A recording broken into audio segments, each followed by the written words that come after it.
Paz de Cristo. Soy el hermano George Medina, Defensores de la Fe. ¿Es necesario o no recibir al Espíritu Santo para ser salvo?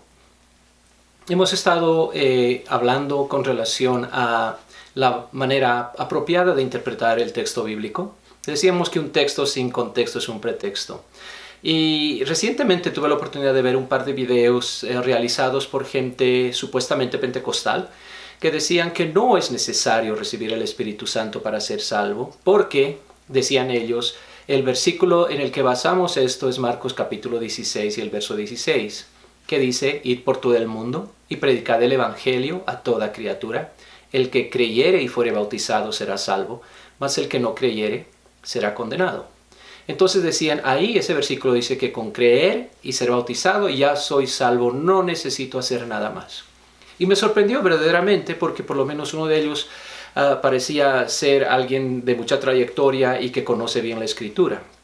Y cuando alguien tuerce la Escritura de esa manera, pues no solamente uno se siente ofendido, sino también un poquito atemorizado por el hecho de que Dios es el que nos va a juzgar en la manera que utilizamos la Escritura.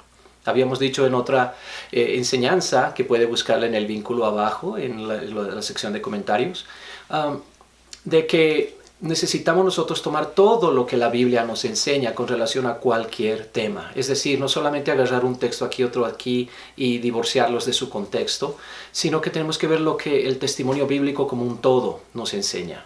Y esto es importante.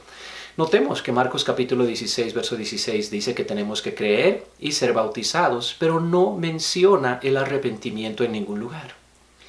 ¿Dirán estas personas que el arrepentimiento no es necesario entonces? Pues el texto que están diciendo que es el único que necesitan para probar su posición no menciona el arrepentimiento. Tampoco menciona la invocación del nombre de Dios. El que creyere, el que cree en su corazón y confiesa con sus labios que Jesús es el Señor, ese será salvo.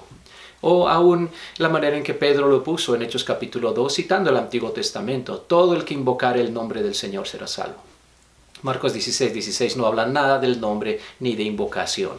Entonces vamos a decir, ¿no son necesarios? ¿No es que el bautismo debe ser hecho invocando el nombre de Jesús?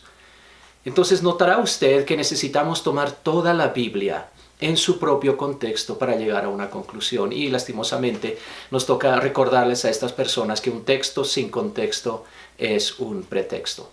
Juan capítulo 3, el verso 5, el Señor Jesús mismo, hablando con Nicodemo, nos dijo que el que no naciere de agua y del Espíritu no puede entrar en el reino de Dios. Y déjeme decirle, yo no osaría cambiar lo que Jesús dijo: agua y Espíritu, y si no, no puede entrar en el reino de los cielos. Entonces, vamos a decir, el Espíritu Santo no es necesario para la salvación. Creo que de ningún punto de vista deberíamos hacer tal cosa. De hecho, Hechos capítulo 2 y el verso 38 nos habla el plan de salvación. Arrepentíos y sea bautizado cada uno de vosotros en el nombre de Jesucristo para perdón de los pecados y recibiréis el don del Espíritu Santo. Y de hecho, tanto Ezequiel capítulo 36, que es el contexto para la discusión de Jesús con Nicodemo, nos hablan de que hay agua y hay espíritu en el proceso de la regeneración y la renovación del corazón del hombre. Ese corazón de piedra se convierte en un corazón de carne por la obra del poder de Dios a través del Espíritu Santo. No hay regeneración sin el poder del Espíritu Santo. El libro de 1 Corintios capítulo 12 y el verso 13 nos dice que todos por un mismo espíritu fuimos bautizados en un cuerpo. Ese cuerpo es la iglesia. Sin el Espíritu Santo no puede ser bautizado dentro de la iglesia. Volvamos a Marcos capítulo 16. El contexto mismo nos enseña lo que nosotros deberíamos creer al respecto. Y eso es lo que me sorprendió tanto, que las personas pueden llegar a un punto y olvidarse del contexto. Dijimos en otra ocasión, la Biblia original no tiene capítulos, la Biblia original no tiene versículos. Tenemos que seguir leyendo. Cuando hay gente que a veces nos dicen que todo lo que tenemos que hacer es creer, porque la Biblia dice, cree en el Señor Jesucristo y serás salvo tú y tu casa. Lo que primeramente decimos es, continúe leyendo. Y cuando continuamos leyendo vemos que ese carcelero en Filipos tuvo la predicación del Evangelio y en esa misma madrugada él con todos los suyos fue bautizado para el perdón de sus pecados. Entonces es necesario, es necesario. Bueno, volvamos a Marcos capítulo 16, verso 16. Id por todo el mundo y predicad el evangelio a toda criatura. El que creyere y fuere bautizado será salvo, mas el que no creyere será condenado. La clave está en creer, sí, ciertamente que sí. Note lo que dice el siguiente versículo.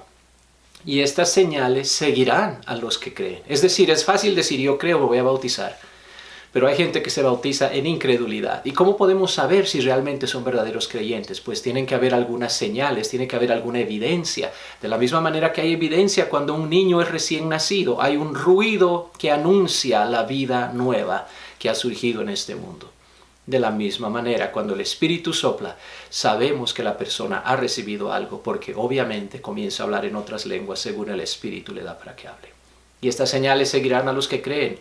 En mi nombre echarán fuera demonios, hablarán nuevas lenguas. Perdón, pensé que el Espíritu Santo no era necesario. Jesucristo nos está diciendo que cualquiera que es un verdadero creyente va a hablar en otras lenguas. Ahora, ciertamente hay otras señales. Sobre los enfermos pondrán sus manos y sanarán. Si bebieren cosa mortífera no les hará daño. Todas estas otras situaciones vienen por causa de diferentes tipos de ocasión. El apóstol Pablo es el que nos ilustra esto de una manera excelente cuando está poniendo unos leños al fuego en la isla de Malta y una serpiente escapando del fuego se le prende de la mano y lo muerde. Y simplemente Pablo se sacude esa serpiente en el fuego y el veneno no le hace daño. Entonces, ciertamente, si bebieren cosa mortífera, no les hará daño. Si hay una situación donde hay una persona en posesión demoníaca, como lo atestigua ampliamente el Nuevo Testamento, y si sucedió en el Nuevo Testamento, no entiendo por qué la gente no piensa que puede suceder hoy. Pero hay un creyente, y si hay un verdadero creyente, tenemos la posibilidad, el poder y la autoridad a través del poder del nombre de Jesucristo de echar fuera ese demonio. Y poner manos sobre los enfermos y sanarlos, eso sucede a diario y generalmente cada casi domingo en las iglesias pentecostales apostólicas. Entonces todo esto es parte de la experiencia de salvación. Y siendo que el Señor Jesucristo mismo dijo, esta es la señal que va a seguir a los creyentes, le pregunto a usted, como le pregunto a esas personas que hicieron esos videos, ¿es usted creyente? ¿Habla en lenguas? ¿Recibisteis el Espíritu Santo cuando creísteis? Porque el creer y el ser bautizado y el recibir al Espíritu Santo son un todo de un solo proceso de salvación. Dios les bendiga, soy el hermano George Medina. No se olvide de, por favor, poner un me gusta en este video. No se olvide de suscribirse y visite nuestra página en www.defensoresdelafe.org y vamos a tener enlaces a Facebook, Twitter, a Instagram y todo lo demás donde participamos ahí en la sección de comentarios. Así que no se olvide visitarlos. Gracias por su atención. Dios le bendiga.